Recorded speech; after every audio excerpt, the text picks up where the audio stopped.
प्रिय लोगों, मेरी ओर से आप सबों को अभिवादन। इस समय में मैं खासकर से एक यूट्यूब चैनल जिसका नाम है साइंस जर्नी,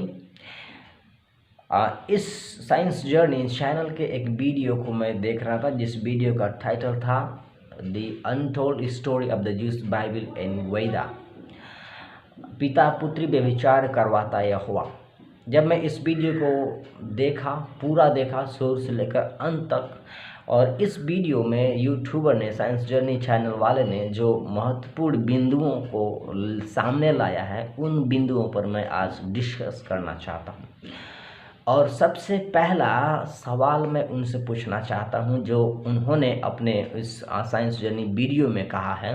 उन्होंने कहा कि उत्खनन के दौरान करीब हजारों और लाखों की संख्या में बुद्धा के इमेजेस पाए गए। तो मेरा सवाल उनसे यह है कि कृपया करके आप एविडेंस प्रोवाइड कीजिए हमारे सामने। कब उत्खनन किया गया, कौन से एस्ट्रोलॉजिस्ट थे जिन्होंने इसको देखा, किस सन में यह पब्लिश्ड हुआ, तो इसका आप हमारे सामने एक ठोस सबूत लाइए।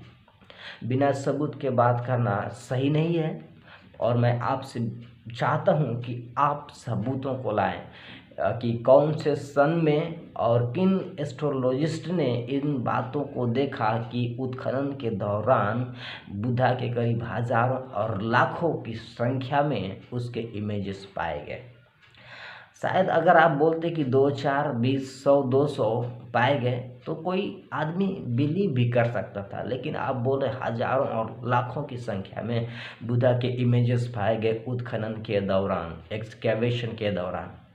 तो क्या सबूत है? हमें सबूत प्रोवाइड कीजिए।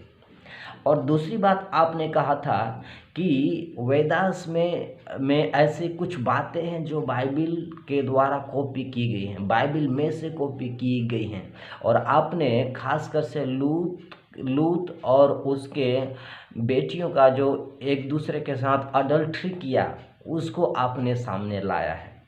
तो आपके पास क्या सबूत है? क्या आप कंपैरिजन के द्वारा ही केवल यह साबित करते हैं कि वेदा बाइबल से कॉपी किया गया है, या आपके पास कुछ और सबूत है? और क्या सबूत है आपके पास? कंपैरिजन के अलावा आपके पास और क्या सबूत है कि वेदा जो थे वो बाइबल में से कॉपी किए गए हैं? आपके पास क्या सबूत है? और आपने साथ ही साथ कहा था कि यहोवा परमेश्वर एक ऐसा जालिम ईश्वर है कि जब कभी भी वह चाहता है किसी स्त्री को मन चाहे बच्चा दे देता है, जब कभी चाहता है वह जिसके साथ। आपके कहने का क्या तात्पर्य है? क्या आप कहना चाहते हैं कि यहोवा उन स्त्रियों के साथ सेक्स करता है? क्या आपका ऐसा मानना है, क्या कहना है? शायद आप सारा के जीवन से शायद आप कोट कर रहे हो, या मेरी के लाइफ से शायद आप कोट कर रहे हो, लेकिन सारा को परमेश्वर ने इस योग्य बनाया कि वह बच्चे को जन्म दे सके, क्योंकि परमेश्वर ने उनसे वायदा किया था, अब्राहम और सारा से वायदा किया था कि मैं तुम्हें एक संतान दूंगा जिसके द्वारा तुम्हारे संतान बढ़ेंगे। नेशन इस्राएल उनके द्वारा हुआ।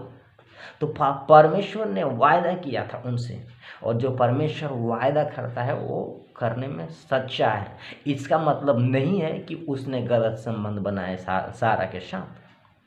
अगर आप परमेश्वर को आप इल्ज़ाम लगा रहे हैं कि उसने कुछ फिजिकल रिलेशनशिप किया हो सारा के साथ, तो ये एब्सोल्युटली रॉन्ग है, क्योंकि बाइबल में भी दिया गया है कि परमेश्वर पवित्र परमेश्वर है। जब हम लेविटिकस 11 का 44-45 पढ़ते हैं तो वहाँ पर क्या कहता है कि परमेश्वर पवित्र है, वह होली है, और दूसरे गॉड्स के समान नहीं है, गॉड ऑफ इज़राइल, लेकिन वह पवित्र परमेश्वर है, और वह चाहता है कि उसके लोग भी पवित्र बने। तो क्या आप कहना चाहते हैं कि बाइबल का परमेश्वर कॉन्ट्राडिक्ट है अपने आप में? अगर आप एक तरफ ये साबित करते हैं कि परमेश्वर अपवित्र है, अनहोली है, लेकिन दूसरी तरफ बाइबल में भी कहता है कि परमेश्वर होली है, पवित्र है, वह इम्प्योर थिंग्स नहीं कर सकता, वह अनहोली नहीं है, लेकिन वह पवित्र है, तो आप कैसे कह सकते हैं कि ऐसे कर सकता है? गॉड यहोवा जब कभी भी चाहता है वुमन स्त्रियों को प्रेग्नेंट करता है। कैसे कह सकते हैं आप? इतने घिनौने इल्जाम कैसे लगा सकते हैं? और बाइबल साफ साफ बतलाती है कि यहोवा परमेश्वर पवित्र परमेश्वर है। वो नफरत करता है बुराई से, पाप से नफरत करता है, अपवित्रता से नफरत करता है, क्योंकि वह पवित्र परमेश्वर है। तो आप कैसे कह सकते हैं आज? और आपने और एक पॉइंट बनाया था कि यहोवा परमेश्वर ईर्ष्या करने वाला है, वह जालिम है, दुश्मनों के जैसा डील करता है। और आपने एग्जाम्पल दिया था सोदोम और गोमोरा को नाश करने के लिए, कि वहाँ के लोगों को, जीव जंतुओं को, पेड़ पौधों को नाश कर दिया, तो बहुत बुरा है। ऐसे करके आपने एक पॉइंट बनाया है, लेकिन आपने इस बात को सामने नहीं लाया कि आखिर क्यों यहोवा परमेश्वर ने सोदोम और गोमोरा के लोगों को नाश किया, क्यों किया। इस कारण को आपने सामने लाया नहीं, जो कि आपको लाना चाहिए था इस वीडियो में, लेकिन आपने लाया नहीं। और ऐसे आप ब्लेम कर रहे हैं कि वह ईर्ष्या करने वाला है, जलन रखने वाला है, दुश्मन की नई डील किया उन लोगों के साथ। लेकिन बाइबल साफ साफ बतलाती है कि सदोम और गमोरा के लोग पापी थे, पाप से भर गए थे, उनका पाप का घड़ा भर गया था। खुलम खुला दिन में ही व्यभिचार होता था, उनका पाप बढ़ गया था उस समय में। और जब पाप का घड़ा भरता है किसी मनुष्य का, तो जरूर फूटता है, भंडा फूटता है उसका, क्योंकि झूठ हमेशा छिपी नहीं रहती है, लेकिन झूठ सामने आता ही है, सच सामने आता ही है। तो परमेश्वर ने उनके पाप के कारण, उनके बुरे स्वभाव के कारण, क्रूरता के कारण उनको नाश किया। परमेश्वर के पास अधिकार है जीवन लेने का और देने का। वह जैसे भी चाहे, जब भी चाहे, वह हमारा लाइफ ले सकता है। हमारा जीवन हमारे हाथ में नहीं है, हम नहीं जानते हम कब डेड होंगे। तो आप कैसे कह सकते हैं कि परमेश्वर जलन रखने वाला है, बुराई करता है, ईर्ष्या रखता है मनुष्यों के साथ? लेकिन आपने कभी नहीं पॉइंट किया कि सदोम गमोरा के लोग पाप कर रहे थे, बहुत बुरे थे। और आपने ये भी कहा कि सदोम और गमोरा में जो एक्ट परमेश्वर ने किया, जो यहोवा परमेश्वर ने वहाँ पर आग और आग बरसाए, गंधरस फैलाया, वहाँ पर बरसाया, वह परमेश्वर के कार्य नहीं था। लेकिन आपने कहा कि यह नेचुरल कैलेमिटीज था। जो भी घटना हुई है बाइबल में, वह इस्राएल का एक हिस्ट्री है, इस्राएल का एक इतिहास है, इस्राएल का एक इतिहास है। तो आप इतिहास को कैसे नकार सकते हैं, कैसे ठुकरा सकते हैं आप? यह परमेश्वर का कार्य एक्ट है। अगर मैं आपसे कहूं कि बुद्धा ने जो कुछ भी टीचिंग किया है सब गलत है, फॉल्स है, तो आप मानेंगे? नहीं मानेंगे, क्योंकि आप बिलीव करते हैं कि बुद्धा ने जो टीचिंग किया वो सही है। आपके पास लिखित प्रमाण है। वैसे ही जो घटना हुआ है, वो घटना परमेश्वर की ओर इंगित करता है कि परमेश्वर ने किया है। तो हम कैसे नकार सकते हैं इस घटना को कि परमेश्वर ने किया नहीं है?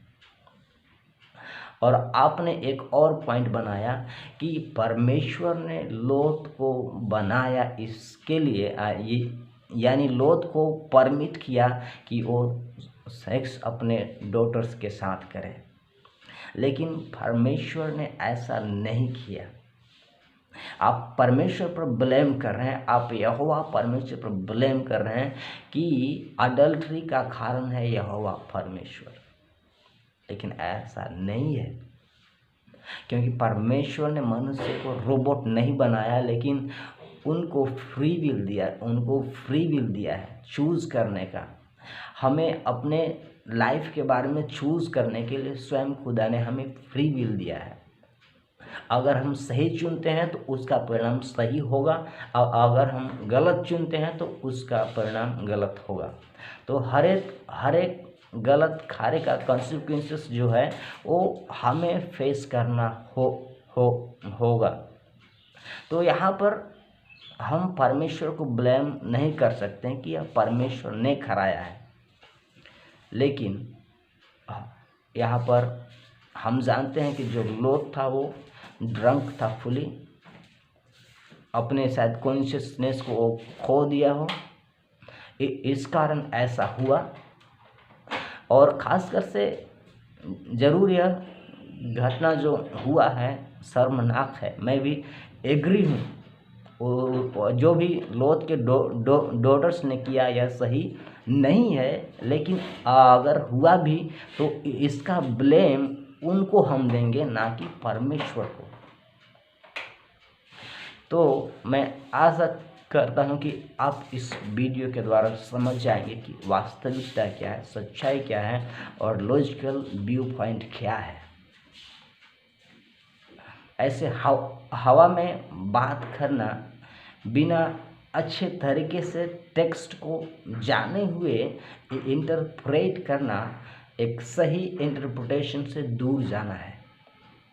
इसलिए अच्छी तरीके से अगर बाइबल को अच्छी तरीके से जानना चाहते हैं तो उसको जानने के लिए आपको कॉन्टेक्स्ट में जानना बहुत ज़रूरी है, उसको समझना बहुत ज़रूरी है, तभी आप समझ सकते हैं बाइबल को अच्छी तरीके से।